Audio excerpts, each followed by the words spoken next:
Vamos a leer, iglesia, la palabra del Señor. La vamos a leer en el nombre del Padre, del Hijo y de su Santo Espíritu. Amén. Primer libro de Samuel, capítulo 2, versículo 26. Y dice así la palabra de Dios. Y el joven Samuel, ¿cómo dice? Iba creciendo y era acepto delante de Dios y delante de los hombres. Una vez más. Y el joven Samuel iba creciendo y era acepto delante de Dios y delante de los hombres. Señor, gracias esta mañana por el privilegio que nos das de leer tu palabra, de edificarnos. Pero también, Espíritu Santo, ruego porque nos ayudes a poder vencer todo tropiezo, toda dificultad. Que me unjas, Señor, con tu poder para poder predicar esta palabra conforme sea tu voluntad y no conforme a la carne. Señor, me deposito en tus manos de amor, que sea tu poder obrando en nuestras vidas y que, Señor, pues, salgamos edificados de esta casa. En el nombre de Jesús te lo pedimos. Amén. Amén. Hoy sí, puede sentarse, hermano. El mensaje de esta mañana lo hemos titulado ¿Por qué mi vida cristiana no cambia? ¿Por qué mi vida cristiana no mejora? Y esto, hermano, es algo que debemos o no sé si solo yo lo siento, ¿verdad? Pero en algún momento de la vida, hermano, me he sentido un poco desanimado, me he sentido triste y con deseo, hermano, de tirar la toalla. Y algo que debe de entender usted, hermano, es que hasta nuestro Señor Jesucristo lo hizo. Es que nuestro Señor Jesucristo le hizo un reclamo fuerte, fuerte a la iglesia de Éfeso, que aparece en el capítulo 2, en el libro de Apocalipsis.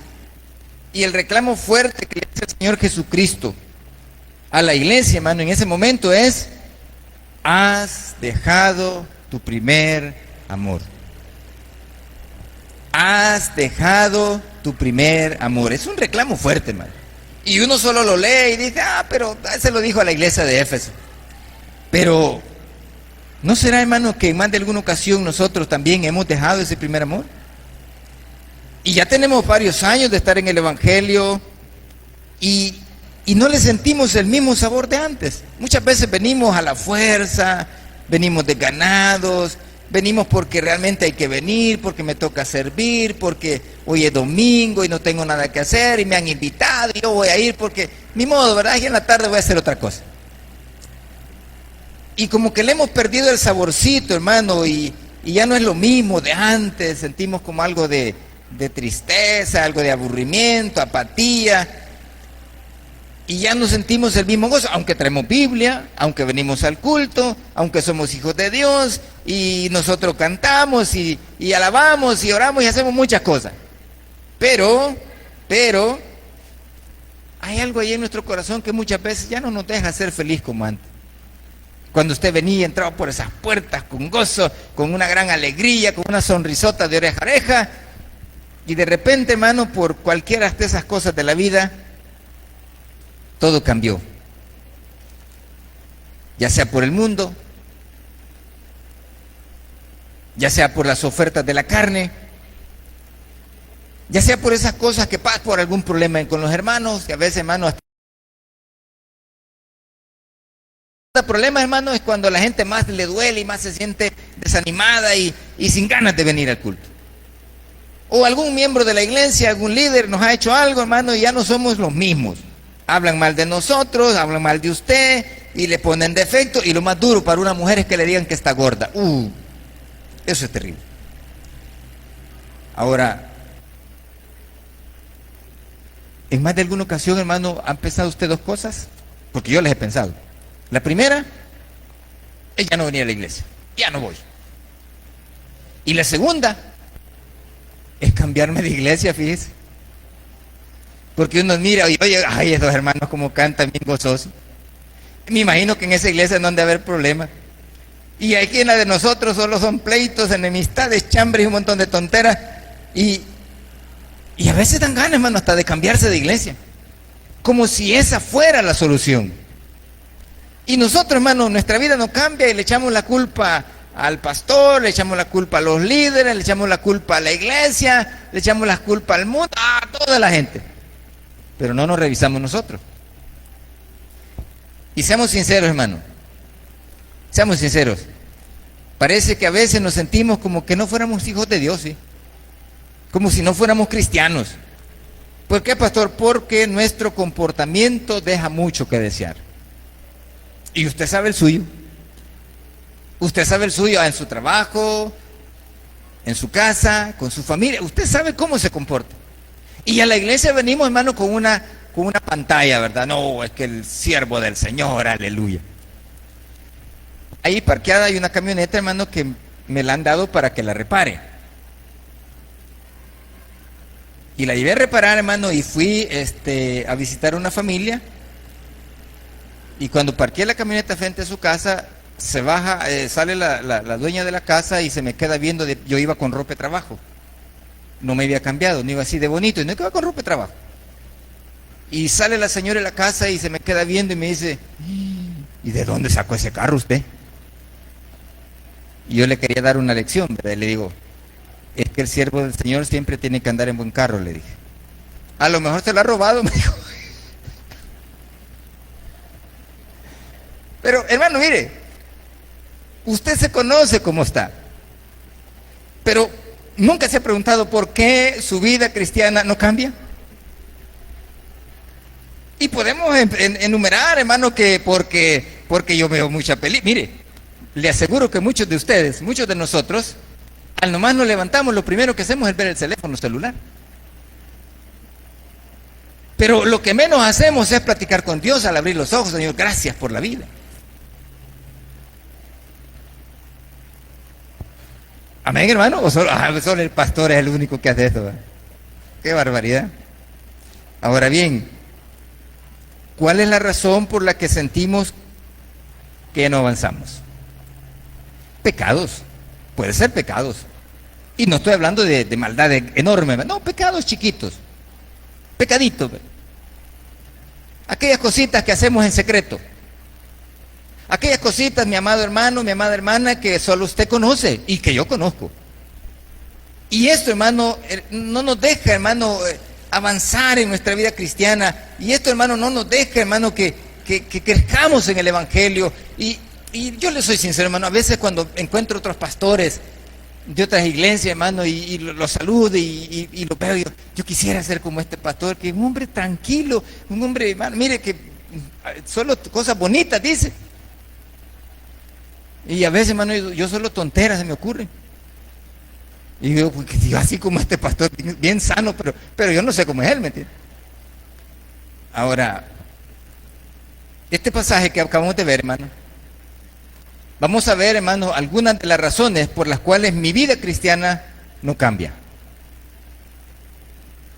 Porque el versículo que usted tiene en cuestión, en el versículo 26 del primer libro de Samuel, capítulo 2, dice, y el joven Samuel iba creciendo y era acepto delante de Dios y delante de los hombres. ¿Sabe qué significa?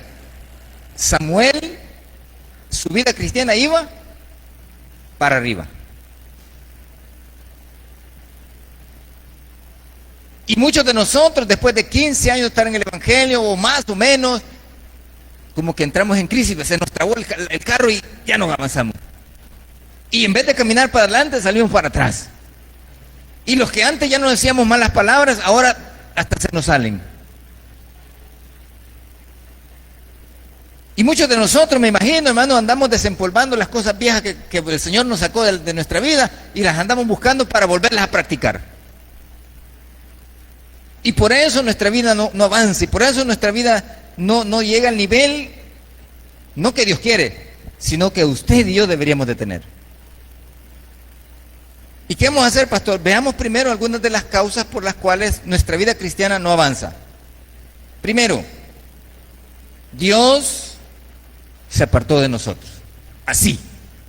Y no digo que su presencia no está, no, ya no nos oye, ya no nos contesta, ya no nos da respuesta. Véalo conmigo ahí. Primer libro de Samuel, capítulo Veamos el capítulo, Jueces 21 primero. Veamos Jueces 21. Jueces 21. Ahí retrocédase, solo pase de Ruth y vamos a llegar a Jueces 21. Unas 2 paginitas está de Jueces ahí, hermano, pero entre medio del primer libro de Samuel y Jueces está Ruth. Jueces 21. Mire lo que dice. Versículo 25. Leamos Jueces 21, versículo 25. ¿Ya lo tiene, hermano? Mire lo que dice. En estos días no había rey en Israel. Cada uno hacía lo que bien le parecía. No había rey carnal, no había rey humano, pero tenían de rey a Dios. En el tiempo de Josué y los jueces, desde Moisés hasta los jueces, existió lo que nosotros conocemos en teología, una teocracia, es decir, el gobierno de Dios. Pero, hermano, aun cuando tenían a Dios como rey, como soberano, no le hacían caso. Y usted puede leer el libro de los jueces, hermano, que ese libro, hermano, solo narra tragedias. Y los hijos de Israel se rebelaron contra Dios, y Dios los entregó en manos de Císara, y Dios los entregó en manos de los filisteos, y Dios los entregó en manos de los de Amalek. Y se levantaba un juez y liberaba al pueblo de la esclavitud. Y volvían a pecar, hermano, moría el juez y volvían a pecar, y volvían a gritar y a clamar, y Dios mandaba, hasta que se aburrió Dios. Porque la gente hacía lo que le daba la gana. ¿Eran creyentes? Sí, hermano, eran creyentes. ¿Venían al culto? Sí, venían al culto, pero hacían lo que les daba la gana. Así como dice el versículo 25, cada uno hacía lo que bien le parecía. De todas maneras, aquí no hay quien nos mande. El pastor no viene. Pero está Dios, hermano. Pero está Dios. Estos señores, hermanos, se apartaron de nuestro Dios y vivieron como les daba la gana. ¿Y sabe qué pasó? Y eso es lo primero que quiero que vea. Dios se apartó de ellos. Dejó de cuidarlos. Se aburrió. Como muchos de nosotros aburrimos a Dios. Que Dios nos ayuda, que Dios nos saca adelante. Mire, hermano, venimos a la iglesia, muchos de nosotros enfermos, venimos con problemas y venimos a clamar, y Dios inmediatamente, hermano, disuelve el problema, nos da la sanidad y nos provee lo que le pedimos. Pero a los 2 o 3 meses se nos olvida y nos vamos. Yo conozco gente, hermano, que vienen al evangelio, vienen a la iglesia porque están enfermos y clamamos y oramos y Dios les hace el milagro, y una vez están sanos, se van. ¿Y qué pasó, pastor? No amaban a Dios. ¿Y qué hace Dios? Se aparta, como lo hizo con esta gente. Se apartó. Ahí está Dios, sí, pero dejó de cuidarnos. Dejó de estar pendiente de nosotros. Por eso, hermano, nuestra vida se estanca. Por eso mi vida cristiana no cambia. Por eso mi vida cristiana va en decadencia, porque Dios dejó de cuidarme porque yo me aparté de Él.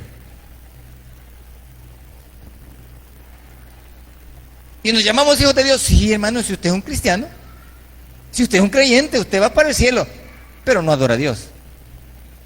Y si usted todavía, la verdad, no se ha entregado a Cristo, entonces habría que ver eso, ¿verdad? ¿Por qué otra cosa mi vida no avanza? ¿Por qué otra cosa mi vida no cambia? Número 2, no conocemos a Dios de verdad. No conocemos a Dios de verdad. Véalo conmigo ahí, hermano. Váyase al capítulo 2, versículo 12 del libro de Samuel. Samuel capítulo 2, versículo 12. ¿Por qué mi vida no cambia? No conocemos a Dios. No le hemos entendido el mensaje. No hemos aprendido a confiar en Él. No hemos aprendido que Él está con nosotros todos los días. Mire lo que dice el versículo 2, capítulo 2, versículo 12. Los hijos de Elí eran hombres impíos y no tenían conocimiento de Jehová. Mire, hermano, y aquí viene lo que le comentaba, qué terrible, pero qué terrible que los hijos de los evangélicos no quieran nada de Dios. Elí, hermano, era el sacerdote que estaba ministrando en Silo. Elí era el sacerdote escogido por Dios para que les hablara al pueblo la palabra de Dios, para que ministrara los sacrificios. Y él no había, hermano, educado a sus hijos para conocer a Dios.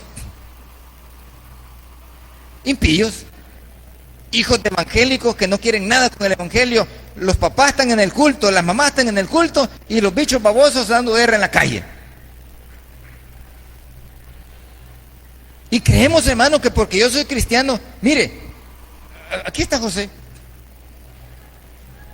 Y aunque no soy el mejor papá del mundo, pero cuando José estaba chiquito, hermano, a la fuerza lo llevaba a la iglesia. A la fuerza.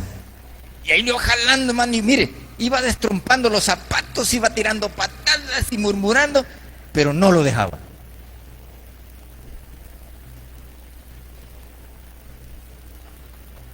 Ahí andaba jalando a los tres. ¿Por qué? Porque son mi responsabilidad. Bueno, hoy ya no, ¿verdad? Hoy son ellos los que son responsables, pero cuando estaban chiquitos, hermano, yo andaba jalándolos para arriba y para abajo, y que vamos a ir, y que vamos a ir. Pero el padre de estos hipotes, el sacerdote Elí, le valía un sorbete que sus hijos estuvieran haciendo de sol. Mire todo lo que hacían, véalo conmigo. Primero, estoy en el versículo 13 del capítulo 2. Y era costumbre de los sacerdotes con el pueblo que cuando alguno ofrecía sacrificio, venía el criado del sacerdote, mientras se cocía la carne, trayendo en su mano un garfio de 3 dientes, y lo metía en el perol, en la olla, en el caldero o en la marmita, y todo lo que sacaba del garfio, el sacerdote lo tomaba para sí. De esta manera hacían con todo israelita que venía a Silo. Asimismo, antes de quemar la grosura, venía el criado del sacerdote y decía el que sacrificaba: da carne para que asar para el sacerdote, porque no tomará de ti carne cocida, sino cruda. Y si el hombre le respondía: quemen la grosura primero y después toman tanto como quieran, él respondía: no, sino dámela ahora mismo, de otra manera yo la tomaré por a fuerza. La orden mosaica o la orden para el sacerdote era que llevaba su garfio, su gancho, y en el perol donde se estaba cocinando la carne, él podía meter el garfio, y lo que él sacara, eso era de él, y se lo llevaba al sacerdote. Sin embargo, los hijos de Elí no hacían así, agarraban el garfio y empezaban a sacar el más grande, a escoger, y eso no lo dice la Biblia, parece, sino que lo primero que sacaba era la parte que Dios le daba. Lo mismo para la carne, para cuando iban a cocer la carne del sacerdote, tenían que esperar que quemaran la ofrenda a Dios y después agarrar toda la que quisieran. Los hijos de Elí eran agresivos: no, yo la agarro y esta me llevo. ¿Pero por qué hacían eso? No conocían a Dios. Pastor, ¿por qué mi vida no cambia? Porque no hemos todavía aprendido a conocer a Dios. Creemos que Dios, hermano, es cualquier cosa. Creemos que Dios, hermano, es alcahueto. Creemos que Dios lo vamos a manipular. Creemos que Dios, hermano, es como el vecino, como la vecina, que le hablamos fuerte y le gritamos, y creemos que con un garbo la persona se va a humillar. No, hermano. Mire lo que dice más adelante, en el capítulo 2 del primer libro de Samuel. Mire, en el versículo 22 dice: pero Elí, estoy en 1 Samuel 2:22, pero Elí era muy viejo y oía de todo lo que sus hijos hacían con todo Israel, y cómo dormían con las mujeres que velaban a la puerta del tabernáculo de reunión. Mire, eran tan sinvergüenzas, pero tan sinvergüenza, que sabiendo que las mujeres estaban cuidando la entrada del tabernáculo, ellos se iban a acostar con las mujeres.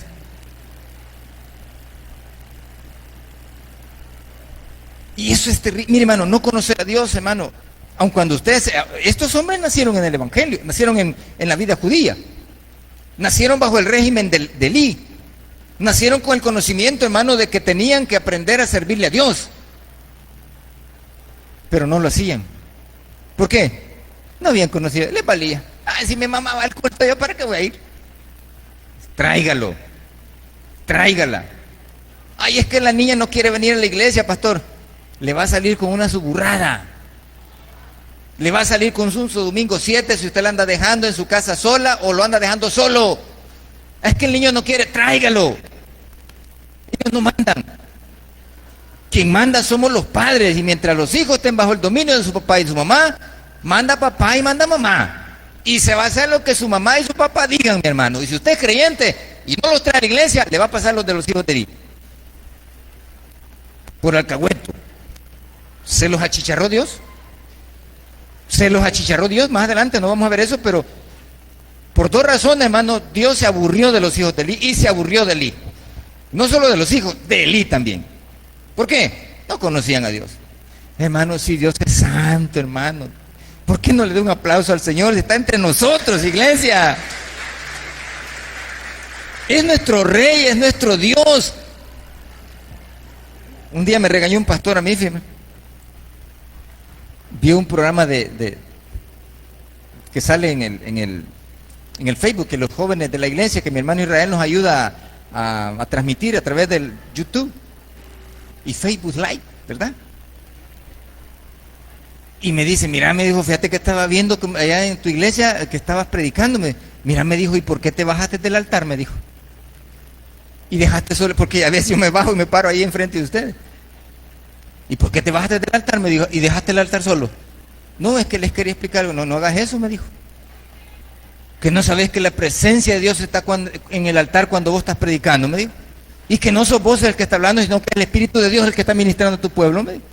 No volvás a hacer eso. Tenemos que aprender a conocer a Dios.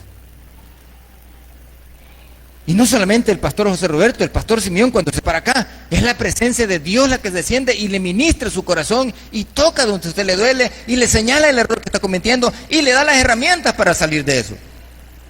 Amén, hermano.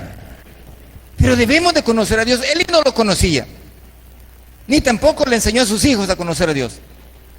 Como mucho hermano, como mucha hermana en nuestra iglesia, no conoce a Dios.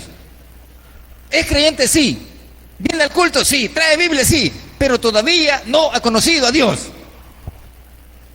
Si Él te ama, hermano.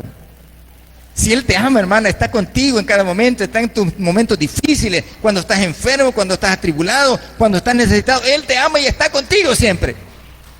Amén. Denle ese aplauso al Señor.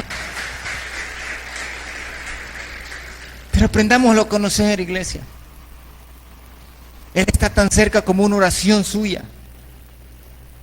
Pero Elí y sus hijos les valió un sorbete, hermano, que eran servidores de Dios. Se aburrieron del evangelio, se aburrieron de servirle a Dios y hacían las cosas como les daba la gana. Y óigame qué duro, hermano. Hijos, atención a esto. Padres, atención a esto. Dice que Elí se daba cuenta de la mala fama de sus hijos y no les decía nada. Mire lo que dice, léalo conmigo. Versículo 22. Pero Elí era muy viejo y oía de todo lo que sus hijos hacían con todo Israel y cómo dormían con las mujeres que velaban a la puerta del tabernáculo de reunión. Y les dijo, ¿por qué hacéis cosas semejantes? Porque yo oigo todo lo que este pueblo vuestro malos procederes. No, hijos míos, ¿por qué no es buena la fama que oigo? Pues hacéis pecar al pueblo de Jehová. Mire cómo los trataba. No, hombre, hermano, un solo trompón le hubiera dado. Una sola pescosada, ¿va?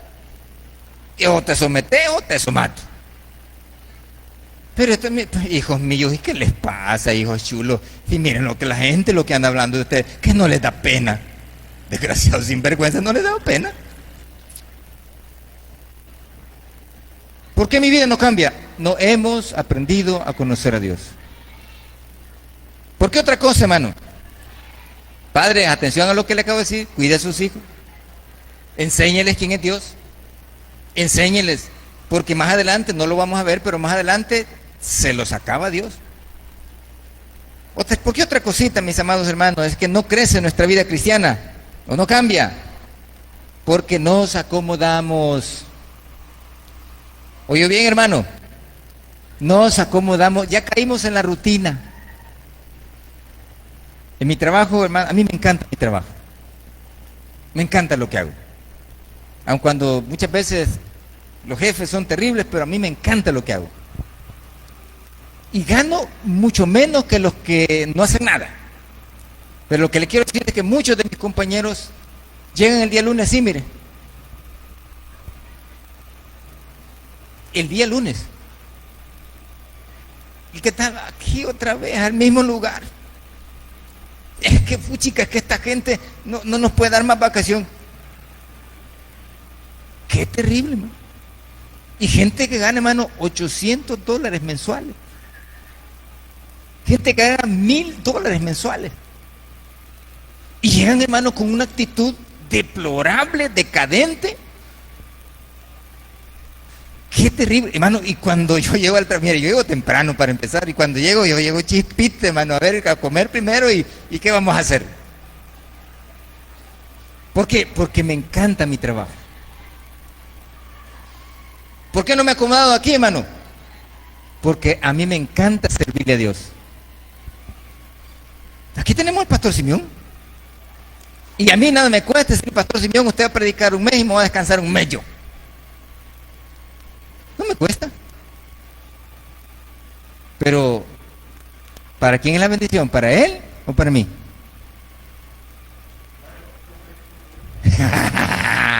Aleluya. Pero usted y yo nos acomodamos a la rutina. Domingo, miércoles, viernes, hasta la hora. Hay gente que viene cabalito después de la ofrenda. Ya sabe. Ahorita están cantando los coros. Ahorita ya van a recoger la ofrenda. Ya cuando calcula que pasó la ofrenda, ya va apareciendo ahí. Bien medido. Un día lo voy a hacer al revés todo, sí. Voy a predicar primero y después vamos a recoger la ofrenda. Nos acomodamos. Mira, véalo conmigo. Capítulo 2, versículo 27 al 29. Del primer libro de Samuel. Capítulo 22, versículo 27 en adelante. Mira lo que dice. Y vino un varón de Dios a Elí y le dijo: así ha dicho Jehová: ¿no me manifesté yo claramente a la casa de tu padre cuando estaba en Egipto, en casa de Faraón? Y yo le escogí por mi sacerdote entre todas las tribus de Israel, para que ofreciese sobre mi altar y quemase incienso y llevase efod delante de mí, y di a la casa de tu padre todas las ofrendas de los hijos de Israel. 29. ¿Por qué habéis hollado mis sacrificios y mis ofrendas que yo mandé ofrecer en el tabernáculo? Y has honrado a tus hijos más que a mí, engordándoos de lo principal de todas las ofrendas de mi pueblo Israel. Se habían acomodado de una manera que, míreme, solo en estos pueblos pasaba, miren. Y Dios, bien, gracias. Cuidado con acomodarnos. Y si usted quiere tomar esta predicación como una llamada de advertencia para que cambiemos, pues tomémosla. Tomémosla, porque Dios le mandó al profeta, al sacerdote. ¿Y sabe qué le dijo? Ya no estás haciendo nada para Dios. Ya no estás haciendo nada para Dios. Nos hemos acomodado, ya no salimos a ganar almas, ya no salimos a visitación, ya no estamos en constante trabajo en la obra de Dios. Todo lo dejamos para que lo haga cualquiera menos nosotros. Y Dios nos está reclamando.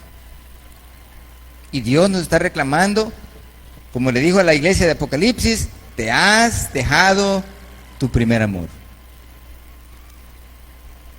Nosotros creemos, hermano, que ya somos salvos y que Dios está obligado a darnos todos nuestros caprichos y todo lo que queremos porque somos sus hijos y porque ya lo aceptamos. Amén. Pero olvidamos que Dios, hermano, nos ha escogido para que prediquemos su palabra. Dios no nos ha escogido, iglesia, por favor, tome nota. Dios no nos ha escogido para que nos pongamos gordos, que construyamos edificios, que compremos chunches, que nos llenemos de cosas y que nos llenemos de dinero en la bolsa. No nos escogió para eso. Esas son bendiciones que vienen por ser sus hijos. Pero Él nos escogió, hermano, para lo que Dios le llamó a Samuel. Capítulo 3, hoy sí. Ahí comienza la predicación. Capítulo 3, versículo 1. Ya vimos que Samuel crecía delante de Dios y de los hombres, pero mire el capítulo 3, versículo 1 lo que dice. El joven Samuel ministraba a Jehová en presencia de Elí, y la palabra de Jehová escaseaba en aquellos días, no había visión con frecuencia. ¿Qué vamos a hacer, hermanos? ¿Qué vamos a hacer para que nuestra vida cristiana vuelva a recuperar ese brillo y ese gozo de ser hijos de Dios? Váyase conmigo al versículo 4 del capítulo 3. Y Jehová llamó a Samuel, y él le respondió. ¿Cómo le respondió? Heme aquí. Hermano, hermana, no sé cuántas veces a usted Dios le ha hablado. No sé cuántas veces Dios le ha hecho el llamamiento. Hijo, aquí estoy. Hija, aquí estoy. Que pase a servir. Porque conozca a Dios. Para que Dios empiece a cuidar de nosotros, iglesia. Para que usted y yo mire, leamos los versículos 2 en adelante del capítulo 3. Cuando usted busca la presencia del Señor, cuando usted ama a Dios, cuando usted comienza a conocer a Dios, mire qué bonito lo que dice el capítulo 3, versículo 2. Y aconteció un día que estando Elí acostado en su aposento, cuando sus ojos comenzaban a oscurecerse, de modo que no podía ver, ojo a esto, todo se va pasando, hermano. Todo va pasando. No vayamos a reaccionar muy tarde. Mire el versículo 3 lo que dice. Samuel estaba durmiendo en el templo de Jehová, donde estaba el arca de Dios. Y antes que la lámpara de Dios fuese apagada, Jehová llamó a Samuel. ¿Sabía usted, hermano, que el trabajo de Elí, el único trabajo que Elí hacía antes que llegara el día de la expiación, era mantener encendida la lámpara en el templo?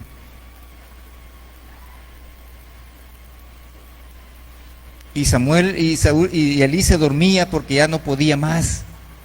Y no le había enseñado a sus hijos a trabajar en ese rubro, a estar pendientes de la obra de Dios.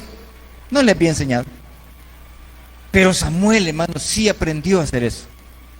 Y Samuel estaba en ese punto, hermano, que él iba a tomar el reto de mantener encendida la lámpara en Israel. Y es entonces donde el Señor le llama. Mire qué importante, iglesia, es que usted y yo le enseñemos a nuestros hijos a conocer a Dios, a conocer su palabra. Porque mire lo que dice el versículo 5. Y corriendo luego Elí, dijo, heme aquí, ¿para qué me llamaste? Y Elí le dijo, yo no he llamado, vuelve y acuéstate. Y él se volvió y se acostó. Y Jehová volvió a llamar otra vez a Samuel. Y levantándose Samuel, vino a Elí y dijo, heme aquí, ¿para qué me has llamado? Y él dijo, hijo mío, yo no te he llamado, vuelve y acuéstate. Y Samuel no había conocido aún, ¿a quién? ¿Verdad que muchos de nuestros hijos, aun cuando son creyentes, todavía no han conocido a Dios, ¿no? Samuel así estaba. Él buscaba de Dios, pero no lo había conocido. Y mire qué tremendo lo que dice el versículo. Y Samuel dice, no había conocido aún a Jehová, ni la palabra de Jehová le había sido revelada. Hermanos, padres de familia, enséñenle a sus hijos, hombre, a que lean la Biblia. Enséñenles. Es importante. ¿Para qué, pastor? Para que aprendan a conocer a Dios. Versículo 8. Jehová pues llamó la tercera vez a Samuel. Y él se levantó y vino a Elí y le dijo, heme aquí, ¿para qué me has llamado? Entonces entendió Elí que Jehová llamaba al joven. Y dijo Elí a Samuel, ve y acuéstate. Y si te llamare dirás, habla Jehová, porque tu siervo oye. Así se fue Samuel y se acostó en su lugar. Y vino Jehová y se paró, y llamó como las otras veces, Samuel, Samuel. Entonces Samuel dijo, habla porque tu siervo oye. Versículo 11. Y Jehová dijo a Samuel, he aquí haré yo una cosa en Israel, que a quien la oyere le retiñirán ambos oídos. Aquel día yo cumpliré contra Elí todas las cosas que he dicho sobre su casa, desde el principio hasta el fin, y le mostraré que yo juzgaré su casa para siempre, por la iniquidad que él sabe, y que usted y yo también, porque sus hijos han blasfemado a Dios, y él no los ha estorbado. Por tanto, yo he jurado a la casa de Elí, que la iniquidad de la casa de Elí no será expiada jamás, ni con sacrificios, ni con ofrendas. Y Samuel estuvo acostado hasta la mañana, y abrió las puertas de la casa de Jehová. Y Samuel temía descubrir la visión a Elí. Llamando pues Elí a Samuel, le dijo, hijo mío, Samuel. Y él respondió, heme aquí. Y Elí dijo, ¿qué es la palabra que te habló? Te ruego que no me la encubras, así te haga Dios y aún te añada, si me encubrieres palabra de todo lo que habló contigo. Y Samuel se lo manifestó todo sin encubrirle nada. Entonces él dijo, Jehová es, haga lo que bien le pareciere. Y Samuel creció, y Jehová hablaba con él, y no dejó caer a tierra ninguna de sus palabras. Y todo Israel, desde Dan hasta Beersheba, conoció que Samuel era fiel profeta de Jehová. Y me encanta el versículo final que está ahí. Y Jehová volvió a aparecer en Silo, porque Jehová se manifestó a Samuel en Silo por la palabra de Jehová. ¿Qué vamos a hacer, iglesia? Volvámonos al Señor, hermano. Yo quiero que mi vida crezca, sí. ¿Y qué hay que hacer? Volvernos al Señor. Volvernos a Él. Porque Dios te está llamando todos los días. Dios te está ministrando todos los días. Pero nos hemos vuelto sordos y acomodados. ¿Y qué vamos a hacer, pastor? Hacer lo que el profeta Samuel hizo. ¿Qué le dijo el Señor? Heme aquí. Heme aquí. Si mi vida cristiana no crece, pero quiero que crezca, lo que vamos a hacer es decirle a Dios cuando nos llame, Señor, heme aquí.